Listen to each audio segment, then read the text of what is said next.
வணக்கம் நேயர்களே, ஃபீபாவின் இன்றைய காலை தியானத்திற்காக உங்களை அன்புடன் வரவேற்கிறேன். கிறிஸ்துவுக்குள் பிரியமான சகோதர சகோதரிகளே, ஆண்டவராகிய இயேசு கிறிஸ்துவின் பரிசுத்த நாமத்தில் அன்போடு கூட வாழ்த்துகிறேன். ரோமர் 8ஆம் அதிகாரம் 1வது வசனத்தின் பின்பகுதி, ஆவியின்படியே நடக்கிறவர்களுக்கு ஆக்கினை தீர்ப்பு இல்லை. அப்ப கடவுள் நமக்கு ஒரு புதிய ஆரம்பத்தை கொடுத்து நம்ம புதிய சிருஷ்டியா மாத்திருக்கிறார்னா, நாம அவருடைய ஆவியின்படி நடக்க வேண்டியவர்களாக நாம் இருக்கிறோம் அப்படின்னு சொல்லி வேதம் நமக்கு சொல்லுகிறது. எபேசியர் என்ற நிருபத்துல அப்போஸ்தலனாகிய பவுல் எழுதும்போது, எபேசியர் 4வது அதிகாரத்துல 23ஆம் வசனத்துல இப்படி சொல்லுகிறார். எபேசியர் 4:23 என்ன சொல்லுகிறது? நீங்கள் உங்கள் உள்ளத்திலே புதிதான ஆவி உள்ளவர்களாகி. உங்கள் உள்ளத்துல புதிதான ஆவி. அப்ப பழைய ஆவி என்னது? பாவத்தை செய்ய தூண்டுகிற ஆவி, ஜென்ம சுபாவம்னு சொல்ற அந்த ஆவி.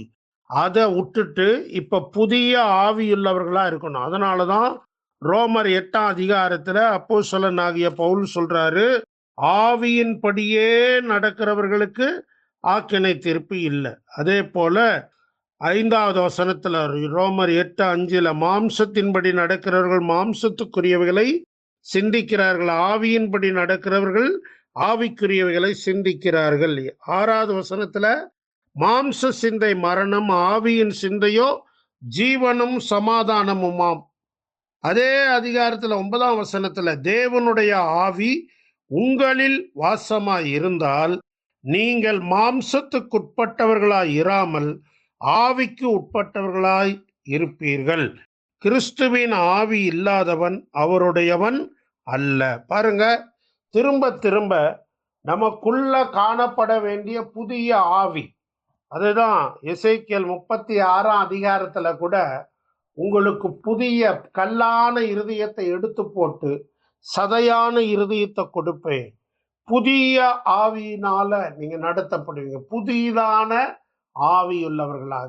பவுலப்போஸ்தலர் இந்த புதிய ஆவின்னு சொல்லும் போது தேவனுடைய ஆவி, பிதா குமாரன் பரிசுத்த ஆவின்னு சொல்லுகிற திரித்துவத்தின் 3வது நபர், அவர்தான் நம்மை பரிசுத்தத்துல நடத்துகிறவர். ஆகவே அந்த ஆவியானவர் நமக்குள்ளே குடியிருக்க வேண்டும். அதனாலதான் நீங்க பாத்தீங்கன்னா அப்போஸ்தலர் நடபடிகள்ல 8ஆம் அதிகாரத்துல பிலிப்புங்கிற ஒரு சுவிசேஷகர் போய் சமாரியா பட்டணத்துல சுவிசேஷத்தை அறிவித்து அநேகர் ஆண்டவரை ஏற்றுக்கொள்றாங்க.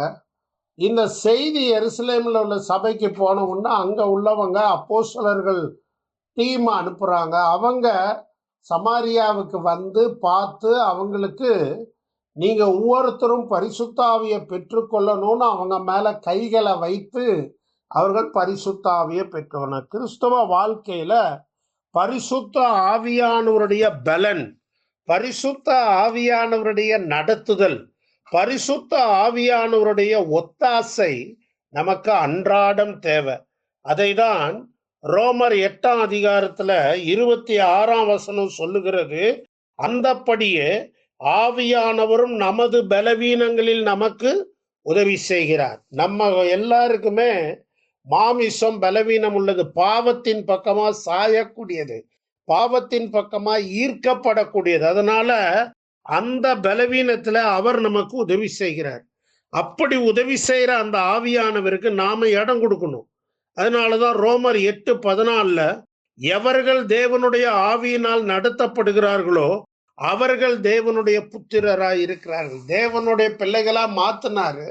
ஆனா அது புத்திரராக நம்ம வளர்ந்து கொண்டே இருக்கணும்னா நம்ம தேவனுடைய ஆவியினால ஒவ்வொரு நாளும் நடத்தப்படணும். எபேசுங்கிற பட்டணத்துக்கு அப்போஸ்தலனாகிய பவுல் போறாரு, ஒரு சீசர் கூட்டத்தை பார்க்கறாரு, அவங்க கிட்ட கேட்கறாரு, நீங்க எந்த ஞான ஸ்நானம் பெற்றீங்க? எங்களுக்கு யோவான் கொடுத்த ஸ்நானத்தை சொன்னாங்க அப்படின்ன உடனே, இல்ல, இயேசு கிறிஸ்து இதற்காக வந்தாரு, அவரை நம்பி அவருடைய நாமத்துல ஞான ஸ்நானம் பெற்றுக்கொள்ளுங்க, அப்பொழுது நீங்க ரட்சிக்கப்படுவீங்கன்னு சொல்லி, பரிசுத்த ஆவியை பெற்றுக்கொண்டீங்களான்னு கேட்டு அவங்க மேல கைகளை வைத்து பரிசுத்த ஆவியை அவர்கள் பெற்றுக்கொண்டார்கள் அப்படின்னு வாசிக்கிறோம்.